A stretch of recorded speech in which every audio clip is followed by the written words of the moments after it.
Hello student, welcome to my channel. आज हम पढ़ने वाले हैं NIS class +2 sociology important question part 3। Already मैं बाकी क्वेश्चंस करा चुका हूं, तो जिन्होंने नहीं देखा चैनल पे विजिट करें और देखें क्वेश्चंस। 38 तक मैं क्वेश्चन करा चुका हूं। अब हम करने वाले 39 क्वेश्चन। 39 क्वेश्चन ये 5 नंबर या 3 नंबर में आ सकता है। ऐसा फिक्स नहीं है कि 5 नंबर में मैंने लिखा है तो 5 में ही आएगा, 3 में भी आ सकता है। तो आपने 3 नंबर में भी इतना ही या थोड़ा कम लिख सकते हैं, एक आध पॉइंट कम। हमसे पूछे गए हैं, discuss how the population explosion has created numerous socio economy problems. अब अगर जनसंख्या बढ़ेगा तो इसमें दिक्कत क्या क्या आएगी वो हमें बताना है कि समाज में और इकोनॉमिक लेवल पे हमें क्या क्या प्रॉब्लम फेस करने पड़ सकते हैं। तो बहुत सारे प्रॉब्लम है। सबसे पहले यहाँ देख सकते हैं, यहीं पे मैंने पॉइंट शो कर दिए हैं। Environmental degradation, food insecurity, pressure on health care, education system, ये सारे इशू शो होंगे। अगर जनसंख्या एक्सप्लोजन हुआ तो एक्सप्लोजन, विस्फोट, ये वर्ड ऐसा है कि आज जनसंख्या अगर 100 है तो अगले साल के अंदर आप देखेंगे 500 हो जाए या फिर 1000 हो जाए। तो 5 टाइम या 10 टाइम इंक्रीजिंग होता है चीज़ें, तो उसे एक्सप्लोजन या विस्फोट वर्ड यूज़ की जाती है।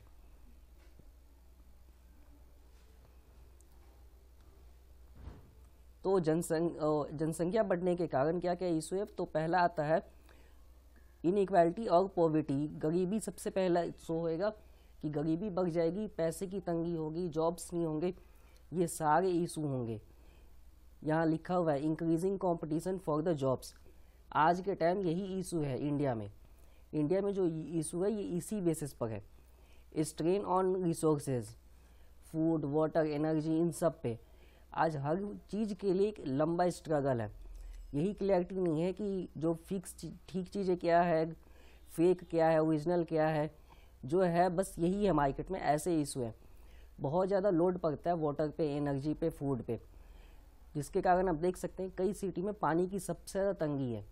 क्योंकि जनसंख्या ज़्यादा है, ज़रूरत के अकॉर्डिंग रिसोर्सेज नहीं होगा तो दिक्कतें दिखेंगी। ये कॉमन इशू है। फिर उसके बाद होगा सोशल कन्फ्लिक्ट।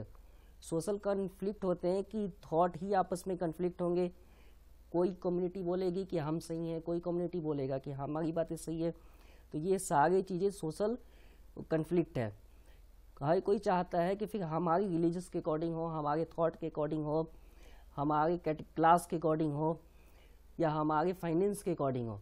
और ये सब सोशल कन्फ्लिक्ट का पार्ट है। ये इशू है। ये इशू तब क्रिएट होता है जब सोशल जो आपके पॉपुलेशन एक्सप्लोजन होगा, तभी ये इशू होंगे, नहीं तो ये इशू शो ही नहीं होगा। उसके बाद प्रेशर पड़ेगा इंफ्रास्ट्रक्चर पे। अब आपने देखा होगा कि इतनी फास्ट ट्रैक पे बनाई जा रही है हॉस्पिटल्स, आपके ट्रैक्स, आपके जो रोड्स हैं, पुल्स है, ये सब बनाए जा रहे हैं। तो यही रीज़न है कि अगर थोड़ा सा भूकंप आता है तो ये सब गिरता हुआ, ढहता हुआ दिखता है। क्योंकि हमने जल्दीबाजी में बनाया है, टाइम नहीं दिया है। हमें बनाने का ही इतना प्रेशर है। जो काम हमें टाइम लेकर 5 ईयर्स में करना चाहिए, वो काम हमने जल्दीबाजी में 6 महीने या साल भर या 1.5 साल के अंदर हम कंप्लीटिंग चाहते हैं। तो कंफर्म नहीं है, इंडिया इतना एडवांस नहीं है कि इतना फास्ट ट्रैक पर चीज़ों को कर सके। तो इसीलिए इंडिया में भी ये चीज़ें दिख रहे हैं। फूड इनसिक्योरिटी, ये तो नॉर्मल बात है।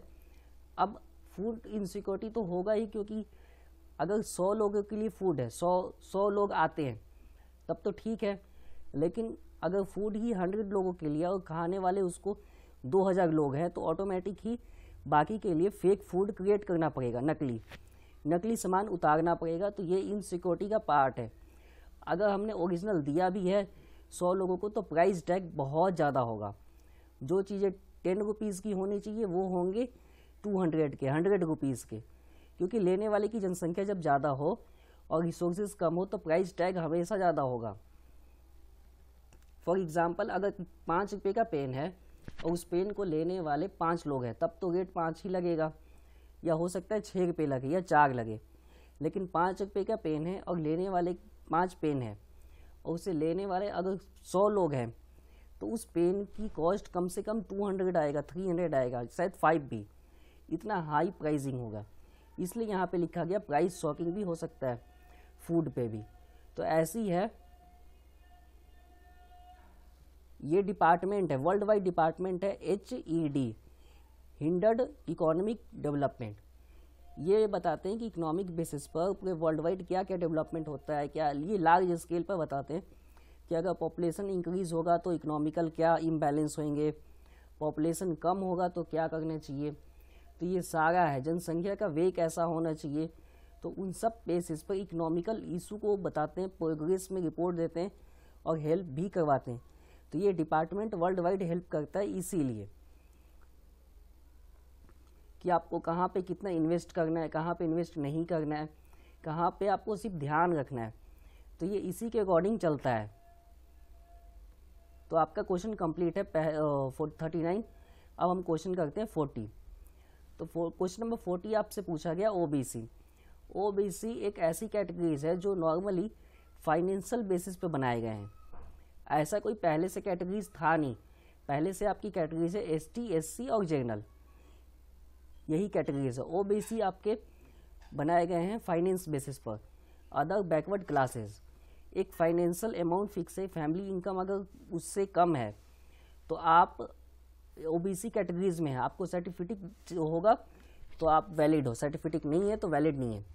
ऐसा ही OBC का time to time category change होता है फाइनेंशियल बेसिस पर, इसीलिए ये कैटेगरीज इतनी हाईलाइट होती है सोलॉजी में। हमसे OBC क्या है वो नहीं पूछा है, हमसे पूछा गया इनडेबिटनेस प्रेसिडेंस अमंग OBC। अब पैसे के मैटर में ही जब OBC कैटेगरीज बनी है तो क्वेश्चन भी उसी के अकॉर्डिंग हमसे पूछा जाएगा। सबसे पहला यहाँ पे इकोनॉमिकल इनइक्वालिटी। OBC के पास हमेशा फंडिंग कम होती है। OBC कैटेगरीज के अंदर ज़्यादातर किसान ही इन्वॉल्व है, क्योंकि किसान के पास इतनी फंडिंग नहीं होती है कि वो कृषि कर सकें। यही रीज़न है कि उन्हें अलग अलग प्रकार से छूट दिए जाते हैं ताकि उनकी हेल्प हो सके, उन्हें क्रेडिट दिए जाते हैं, बीज में, फाइनेंस में, इन सब में दिए जाते हैं। अब कितना गवर्नमेंट इसमें सक्सेस है, ये गवर्नमेंट पे बेस है। रिपोर्ट के अकॉर्डिंग गवर्नमेंट सब कुछ प्रेजेंट करने की कोशिश करती है, देने की कोशिश करती है। जो OBC है वो यही बताया गया, बैंकिंग, मनी लेंडिंग। अब यहाँ पे जो बोलते हैं ना कि जो पैसा देते हैं बैंकिंग, इन सब सिस्टम पे बेस्ड है। OBC स्पेशली इसीलिए है, पैसे के अकॉर्डिंग ही वो कैटेगरीज बना है और उसी पे चलता है।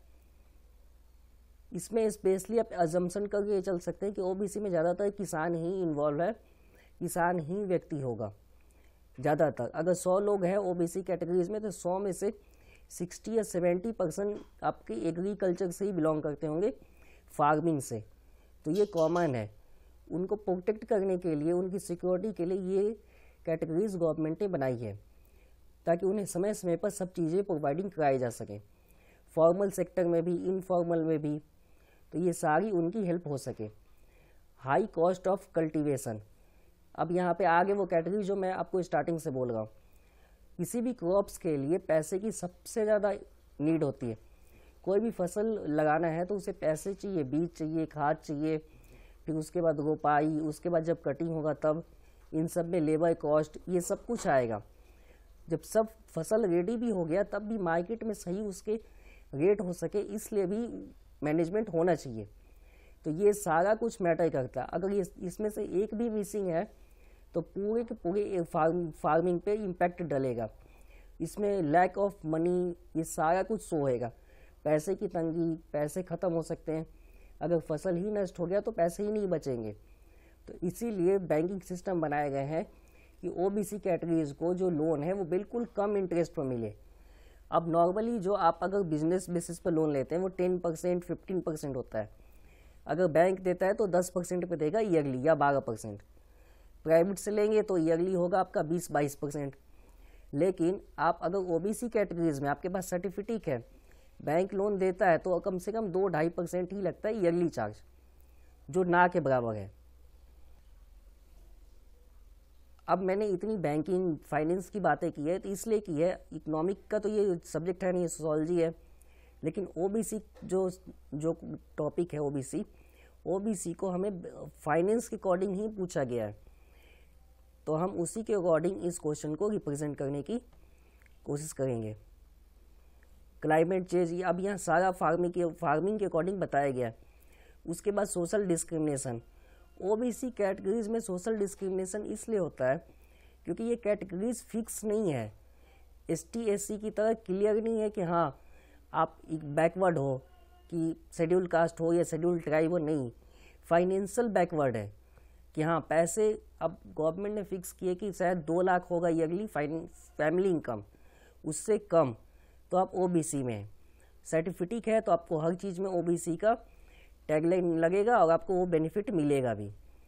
सर्टिफिकेट नहीं है तो वो इशू होगा आपके साथ, यही है।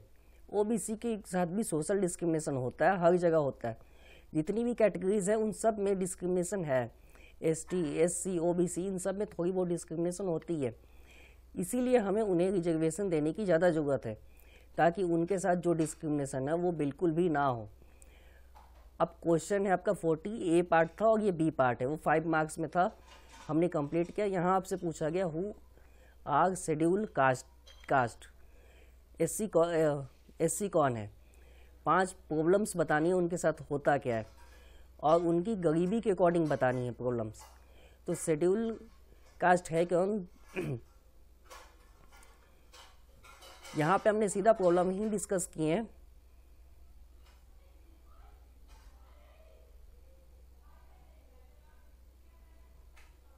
अब यहीं पे शो कर दिया है कि ये कौन कौन सी प्रॉब्लम फेस करते हैं। गरीबी include social discrimination, limited access to education and health care and economical explosion, ये सारे इशू हम देखते हैं, यही है। और हम इसे इन्हीं कैटेगरीज को हम बोलते हैं एससी, शेड्यूल कास्ट। अब प्रॉब्लम्स क्या क्या है, 5 वो देख लेते हैं। सोशल डिस्क्रिमिनेशन, अनटचेबिलिटी, सबसे यही होता है, छुआछूत की प्रॉब्लम है कि अगर आपने छू दिया तो हम पानी भी नहीं पिएंगे, आप आए हैं तो हम घर को धोएंगे, क्लीन करेंगे, आपके आने से चीज़ें ख़राब हो गई है। तो ये डिस्क्रिमिनेशन आज भी है कई सारे स्टेट में कॉमन तरीके से। थोड़े बहुत चेंजेस आए हैं लेकिन उन चेंजेस का उतना बेनिफिट नहीं हुआ है सोसाइटी को, जिसके लिए इतनी सारी एफर्ट की गई है, वो एफर्ट अभी भी कहीं ना कहीं कमियां दिख रही है। सेकंड है लिमिटेड एक्सेस ऑफ एजुकेशन, बिल्कुल एससी के पास आज भी एजुकेशन की उतनी ही बड़ी कमियां हैं जितनी इस कमियां हैं, लेकिन इतनी कमियां हैं आप कह सकते हैं कि हाँ हमें 100% सक्सेस मिलने चाहिए, लेकिन हमें सक्सेस मिला सिर्फ 25%। हमने इतना एफर्ट किया तो 25% रिजल्ट मिले हैं, लेकिन 25% का महत्व नहीं है, हमें रिजल्ट चाहिए 90%। तो हमें और एफर्ट की ज़रूरत है ताकि हम as a society, as a person हम कह सकें कि हाँ हमने चीज़ों को चेंज किया है, डिस्क्रिमिनेशन को क्लोज किया है कि हाँ डिस्क्रिमिनेशन ख़त्म हो गया है। Financial discrimination, education discrimination, health के लेकर इन सब का डिस्क्रिमिनेशन हमने कम्प्लीटली खत्म किया है। तो ये सब इशू है आज भी एजुकेशन में खास कर है। अब कोई बड़े से प्राइवेट कॉलेज में या स्कूल में कोई भी एससी चाइल्ड पढ़ना मुश्किल है उसके लिए, क्योंकि उसके पास उतने पैसे ही नहीं है। अगर पैसे हो भी गए तो क्लास उसे एक्सेप्ट नहीं करती इतनी जल्दी, उसे इतना फियर होता है कि चीज़ों को लेकर वो वहाँ खुद को फिक्स नहीं कर पाता या वहाँ उस माहौल में अपने आप को ढाल नहीं पाता है। तो ये इशू है एजुकेशन के लेकर स्पेशली। पहले तो पैसे ही नहीं है, कई जगहों पे तो ये है कि अगर पैसे हैं भी तो जाने भी नहीं दिया जाता, एडमिशन नहीं मिलती कास्ट बेसिस पे। तो ये इशू है इकोनॉमिकल एक्सप्लोजन।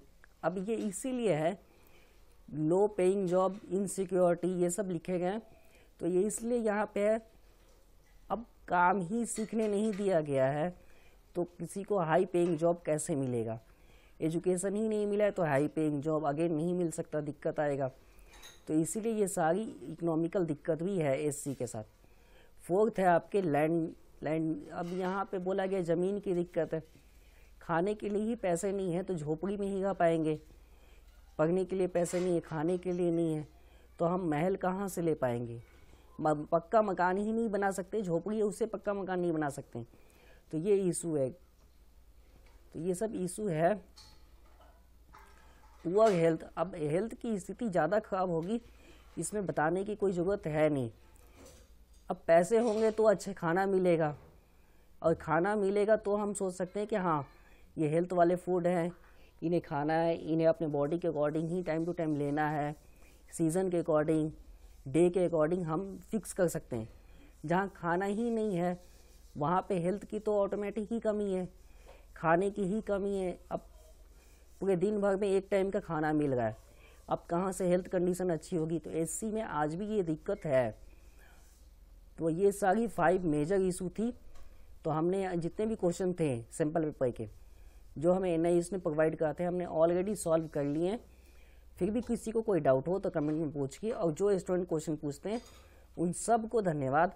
नए जो सब्सक्राइबर हैं उनको वेलकम, और मैं उम्मीद करूँगा कि रेगुलर वीडियो डालूँ। आई होप सो आपको वीडियो पसंद आते होंगे और आपकी हेल्प होती होगी। वीडियो देखने के लिए धन्यवाद। नेक्स्ट वीडियो मिलेंगे।